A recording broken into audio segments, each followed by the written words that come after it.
वाणी की अधिष्ठात्री देवी वीणा पाणी माँ भगवती सरस्वती के श्री चरणों की वंदना करके, गुरुजनों के कमलवत चरणों को सादर प्रणाम करके, आप समस्त सुधीजन एवं जिज्ञासुओं के प्रति सादर नमस्कार। आज के इस व्याख्यान में अव्ययी भाव समास के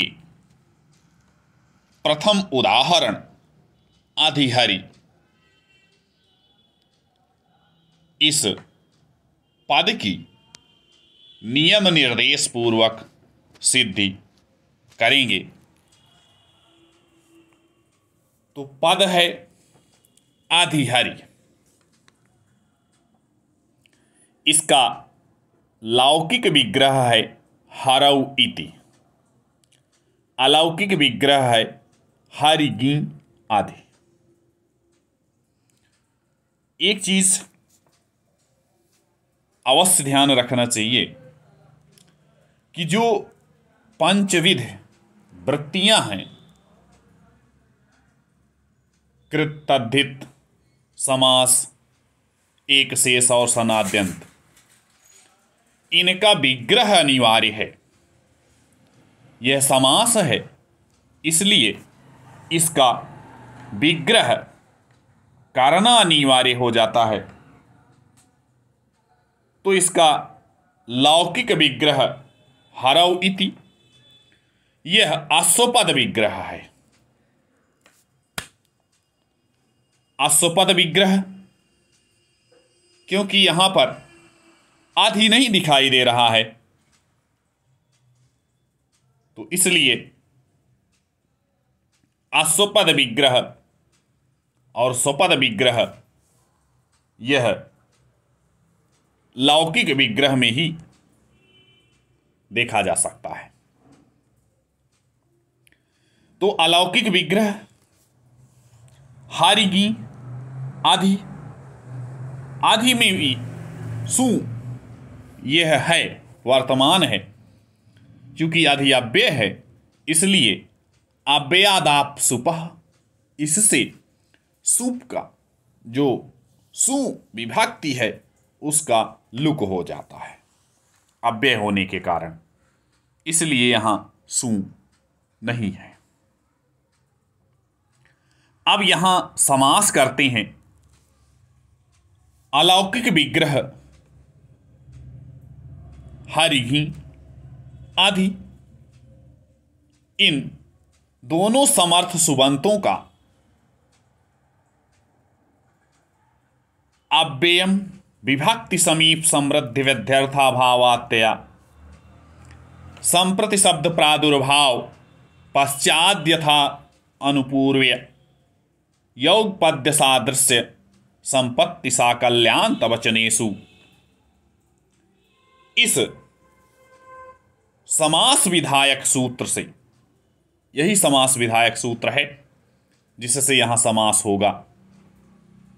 इस सूत्र के द्वारा विभक्ति अर्थ में, अव्ययम के पश्चात विभक्ति है, तो विभक्ति अर्थ में नित्य अव्ययी भाव समास होता है। समास विधायक जो सूत्र है, इस सूत्र में अव्ययम पद आया हुआ है, ये दिख रहा है अव्ययम। अव्ययम पद प्रथमा विभक्ति में अर्थात प्रथमा निर्दिष्ट है, अतः उससे बोध्य, किससे? अव्ययम से। तद बोध्य अर्थात अव्ययम से जो बोध्य है वह है आदि। अलौकिक विग्रह हरिगी आदि में आदि जो है वह अव्ययम से बोध्य है, इसलिए सूत्र है प्रथमा निर्दिष्टम समास उपसर्जनम। तात्पर्य, समास विधायक सूत्र में, समास शास्त्रे समास जो विधायक सूत्र है उसमें प्रथमा विभक्ति के द्वारा जो बोधित है उसकी और उससे जो निर्दिष्ट है, यहां पर प्रथमा विभक्ति के द्वारा बोधित अव्ययम है और उससे निर्दिष्ट आदि है, इसलिए आदि की उपसर्जन संज्ञा इस सूत्र से होती है। प्रथमा निर्दिष्टम समास उपसर्जनम तथा उपसर्जनम पूर्वम, इस सूत्र से जिसकी उपसर्जन संज्ञा प्राप्त है, आदि की उपसर्जन संज्ञा प्राप्त है यहां, तो आदि जो पद है उसका पूर्व में निपात हो जाएगा। पूर्व में निपात का तात्पर्य जो हारी गी आदि है वह आदि हारी गी हो जाएगा। क्योंकि यहां समास हो गया है अव्ययम विभक्ति इस सूत्र के द्वारा, इसलिए सूत्र आ जाएगा कृतद्धित समासाश्च। यह सूत्र जो है वह प्रातिपदिक संज्ञा करता है। यह प्रातिपदिक संज्ञा विधायक जो सूत्र हैं वह महर्षि पाणिनि ने दो बनाया है अपनी अष्टाध्यायी में। एक तो अर्थवत धातुर प्रत्यय प्रातिपदिकम है, दूसरा कृतद्धित समासाश्च है।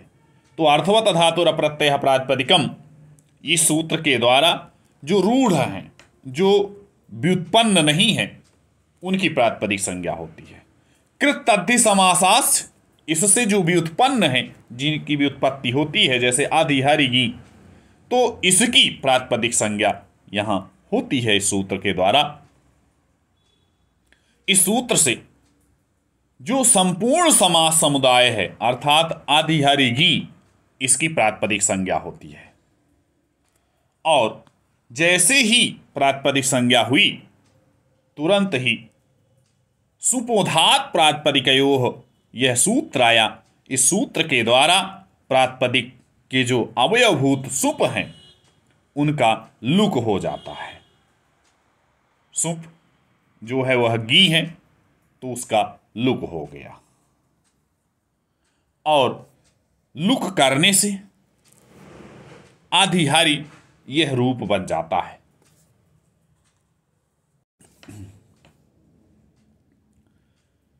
अब आधिहारी चूंकि प्रातिपदिक है, यद्यपि यहां प्रातिपदिक का एक अवयव सुप गी लुप्त हो चुका है, फिर भी एक देश विकतम अनन्यवत न्याय से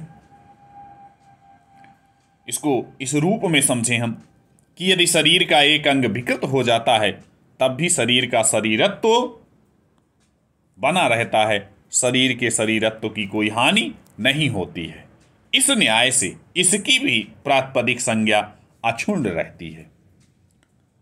और एक देश विकृतम अनन्यवत न्याय को और अधिक समझने के लिए, चूंकि यह लोक न्याय मूलक इस परिभाषा की व्याख्या सूत्र पर देखते हैं, जो पूर्व में बताया गया कि शरीर का शरीरत्व बना रहता है, उसकी हानि किसी प्रकार से नहीं होती है।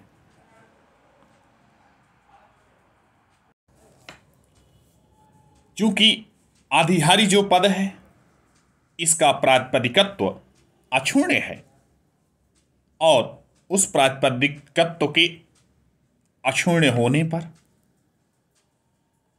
ज्ञाप प्रातिपदिकात् प्रत्ययः परश्च, इसके अधिकार में ये जो सूत्र हैं, अधिकार सूत्र हैं, इन सूत्रों के अधिकार में यहां पर सु आदि जो विभक्तियां हैं उनकी विभक्ति जो प्रत्यय हैं उनकी प्राप्ति होगी सुऔजसम और षष्ठाभ्याम भिस्।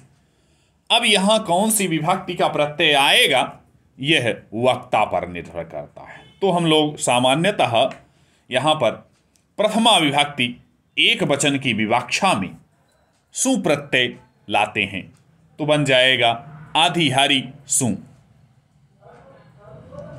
अब पद बन गया आधिहारी सु, पुनः सूत्र आ जाएगा अव्ययी भावश्च। इस सूत्र के द्वारा अव्ययी भाव जो समास हुआ है उसकी अव्यय संज्ञा हो जाती है, और अव्यय संज्ञा होने के कारण तुरंत ही इस सूत्र से पर में जो विद्यमान सु है, सुविभक्ति है, उस विभक्ति प्रत्यय का अव्ययादाप सुपह इस सूत्र के द्वारा लुक हो जाएगा, और लुक होने पर अधिहरि यह रूप बनेगा। तो इस प्रकार से यह अधिहरि जो पद है और अव्ययी भाव समास के प्रथम पद के रूप में है, और जो विभक्ति अर्थ में है हरि के विषय में, ऐसा इसका अर्थ है। तो इस प्रकार से यह पद अधिहरि यहीं पर सिद्ध होता है। यदि इस सिद्धि में किसी भी तरह की कोई कठिनाई का अनुभव होता है तो निश्चित रूप से उसे पूछा जा सकता है। और इसी के साथ आप समस्त सुधीजन एवं जिज्ञासुओं को सादर नमस्कार।